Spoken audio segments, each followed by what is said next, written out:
We interrupt this program to bring you a special news bulletin. The Japanese have attacked Pearl Harbor, Hawaii by air, President Roosevelt has just announced. I remember when it happened. I was in the shop. I had went out there to do a lady's hair, and I was lighting my stove when it had turned the radio on, and I heard it. And then I told her, I said, you have to come back tomorrow. I got to go. So I left. I don't know why I wanted to leave, but I didn't want to work when I heard that. I had a radio on stanchions to the barn that I had picked up somewhere and put up there, and we turned it on. That was the first time we heard about Pearl Harbor. That was about 3:30 or 4 o'clock in the afternoon on Sunday. And then Roosevelt declared war the next day, and everything changed. I was frightened by being at war. I was afraid they were going to attack us, was really what I was afraid of. And I just didn't know what the future held or what was going to happen. It scared us all to death. We were afraid they was going to come over here. We all come to the house. We all sat around and talked about it. My mother and daddy and my sisters and my brother. My mama, she kept up with the news, and she knew exactly every day about the news. She could tell you what was going on, where they were at. And she was a praying mother. I can remember when things would get kind of, you'd get upset over, hearing the things that was going on. And she'd get on her knees and get all of us set around and pray. I can remember that vivid.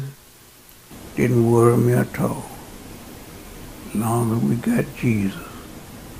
I tell you, I ain't never worried about nothing, no.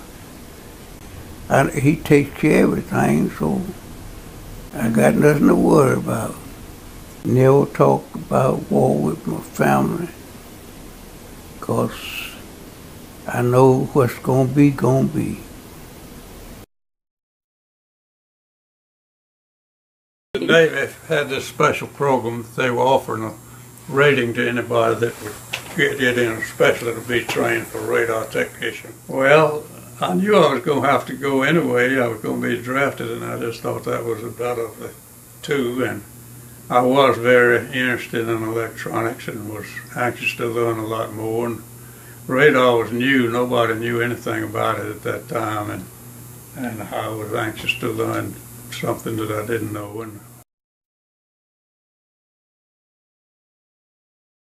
Well, he was getting dressed to go to the army, and he took a bath, and I don't know where he walked on the back porch barefooted, and he left his tracks in a linoleum.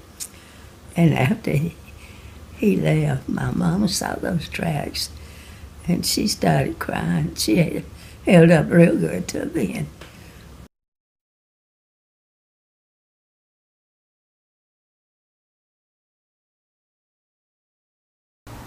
Well, we would fight forest fires, sit out pine trees, kudzu, and build barbed wire fences.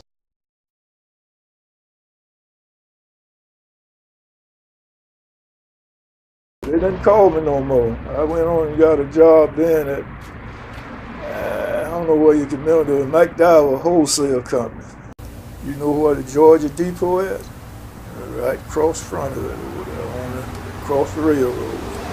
Old brick building ought to be still there, isn't Miss Pete? Yeah, the train then going through pretty regularly because the war was going on. And they're shipping soldiers different places.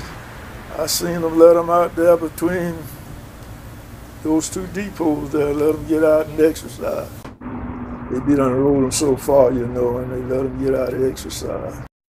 Sometimes you see a car and it just be loaded when it's all be on there in that car. Just be nothing but soldiers. We'd be waving and they would be waving back. You felt good when you saw them because you felt like they were protecting you. You really would.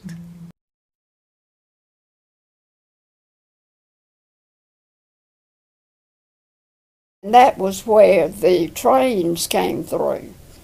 Our pastime was to go down to the railroad track and just stop, and it was just one train after another going to Camp Gordon. And we'd watch the trains with the train loads of soldiers passing through. You know, they were coming by and their arms hanging out the window, and we would just sit there waving. I felt like that we were close to a camp that they could protect that area of the state. You know, the soldiers were nearby. That was sort of a comfort.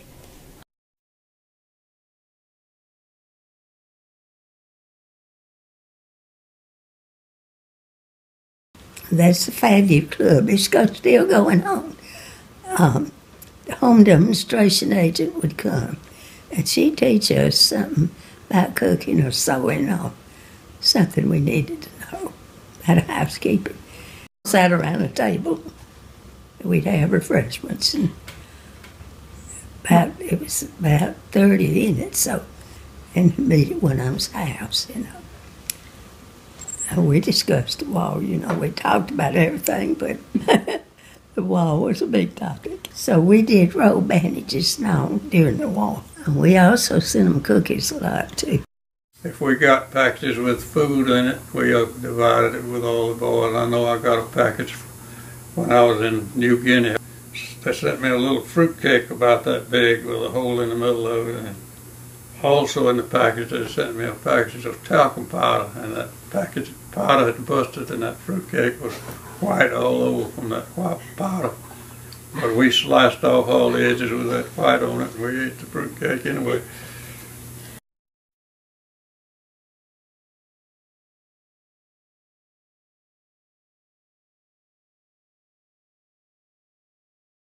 You know, Bud and James both got wounded. It first come at, you know, they were missing in action. And so you get that letter, I don't know why they'd send you that letter, missing in action.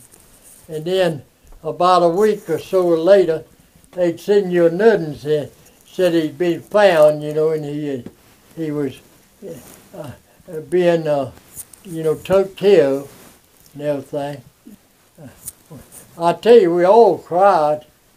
You know, we thought they were dead, you know, to start with. But, you know, finally at last we got that letter and said they were wounded and they was being took care of. And that was a good time. That's when everybody went back being happy.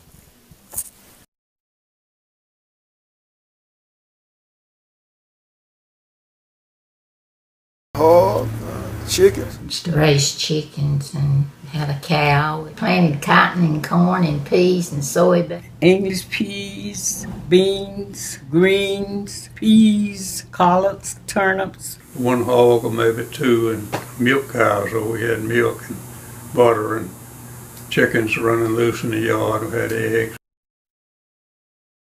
Here at home, everyone will have the privilege of making whatever self-denial is necessary, not only to supply our fighting men, but to keep the economic structure of our country fortified and secure during the war and after the war. They had a special man in the county that handled all the rationing. Butler Atkinson, his name was Butler Atkinson, and he was that rationing man. Had to go down to the government office and get stamps, and then you'd go to the stores where they sold it, and you could get the amount that stamps paid for. And the meat, they let you have 4 pounds a lot or 5 pounds a lot, and you get that every 2 weeks. You couldn't get it every week. Wherever you buy your grocery, they were lancing it out. You couldn't just go there and buy what you want like you can now. You had to get whatever they announced to each family. A lot of times you'd have stamps for stuff and you couldn't buy it. And Blanche's father was, he's traded with the Rogers store in Madison all the time, and he went in there, and he had some stamps for sugar, and the manager done told him he didn't have any sugar. And they had a bathroom there in the back of the store, and he went back to this bathroom, and he looked up there, and there was a pile of sugar sacks about high as your head, 50-pound bags. But he never went back in that store again. It made him so mad. He never went in the store again. I had both of our book of food stamps in my pocketbook. And when we got on the bus in Atlanta, I think, and I had to sit on one seat, and the man was on the other side. But I was on the window side. I put my pocketbook right between me and the window, and I went to sleep. And when I woke up, it was Shreveport, and Ma said, "Let's get off and get something to eat." And he was up waiting on me, and I went to get my pocketbook. It was gone. The man was gone too. And we told the police, and we looked all over that.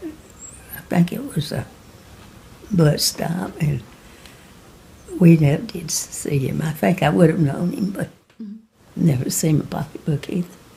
So we just did not have anything to eat unless we ate out, and we didn't have enough money for that every meal. So I went to the ration board, and it was meeting. I found out it was meeting that day. And the first person I saw was this old man, and he had an ear trumpet, which I've never seen before. And he couldn't hear nothing, he much with the ear trumpet. And he asked me what I wanted. I told him, and he didn't understand. I told him about 7 times, I think. And finally he understood it. And he come over and he put his arm around me, and he said, he told that woman, said, "Write this little lady out 2 ration books." And she looked so funny, but he stayed with it, you know, and I got them. And I think I was the only person that ever got them the first time he went. But I got them, and I sure was glad to get them too.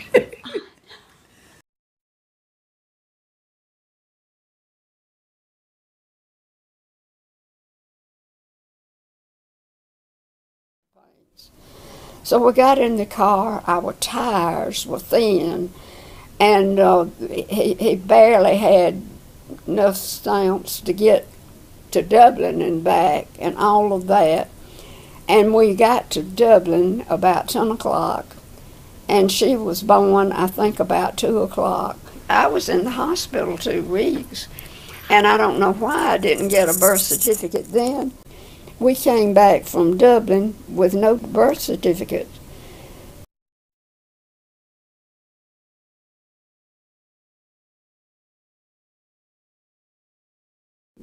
It said she's got to go on the bottle. And so when we got back to Madison, and Harry went up to the office where they issued the stamps, they told him they couldn't give him any because we didn't have a birth certificate. So he happened to stop at Mr. Aiken, who was on South Main Street, along about where, I think his name is Hudson. There's a frame shop in there. Mm-hmm. And he went in there and he told Mr. Aiken, said, "I don't know what we're going to do." Said, "Our baby hasn't gained but just a few ounces of weight," and it was very few. And he said, "She's starving to death." Said, "My wife can't nurse her anymore, and we don't have any stamps or whatever they were called to buy any milk." And he said, "Well, just wait here a minute." And he was in the seed and feed business that the Penningtons later bought out. But anyway, he carried a few groceries, and he happened to have some milk, evaporated milk. And he came back with this tray of milk, and he said, he came out to the car with it. And he said, "We're not going to let this baby starve to death." Said, "You take this milk and said, if you ever get the stamps, you can, or any stamps, said you can bring them back to me. Well, he was breaking the law. But now I can tell it. This coming Saturday, she will be 71 years old.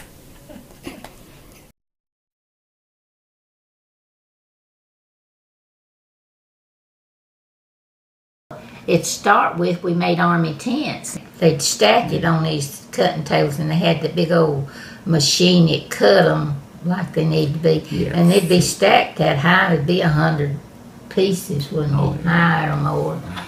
I was a bundle boy. I'd go to the cutting table and pick bundles of the materials up and take them to the machines. And they'd bring them and put a row of them here on this side and one on this side. And here's your sewing machine. And you pick up one of these corners here and put it under the needle and this and here, and you'd run them. So I can remember that this well. Oh, there's 40 or 50. There's a big space, and they had certain parts that you done here and in this room, and then there'd be another room connection, and they'd take them on in there and finish them up. And my mother got to be an inspector in the finishing room.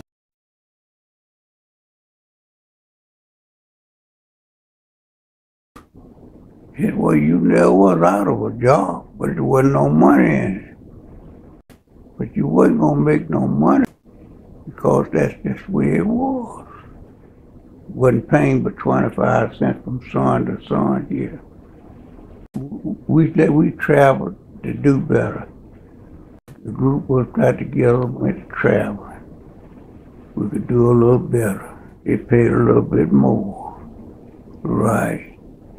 That's why we traveled. Traveled for a long time. We go to Florida and around October, plant seed beds, made a seed beds. The man funded, sorry, the praises for us to stay. It was tough down there now. No, he run a commissary, and you had to eat out his commissary. And Sangerman had a $2 book to a $3 book, and married people had $5 book to get groceries. He paid us, we made $1.50 a day. When you wasn't getting but 25 cents a day from sun to sun. So we got on there, he paid us $1.50 a day. And we come back to here about the middle of March and start our farm.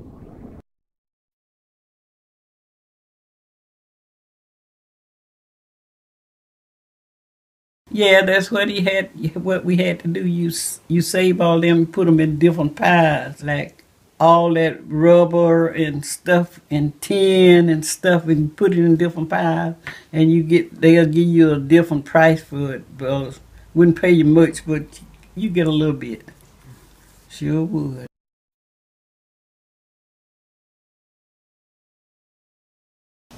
It was something to see an airplane back then.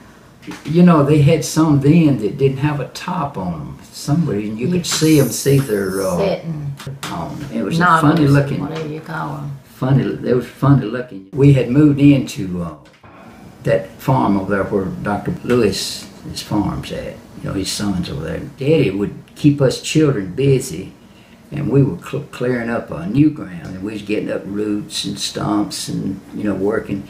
And I noticed the airplanes had come over, and they would come over. It looked like they were coming so close to us that you could almost take a stick or something and hit them because they was flying. Some of them big, I'm talking about them great big airplanes, they get right down on the ground. We was over there in the corn patch. Oh, we were plowing the corn. And that airplane come down through there in that field. And it's one of them twin engines now, the big one. And that thing was knocking them limbs off that corn. They were so low. Ooh, we all run. Like scared to death.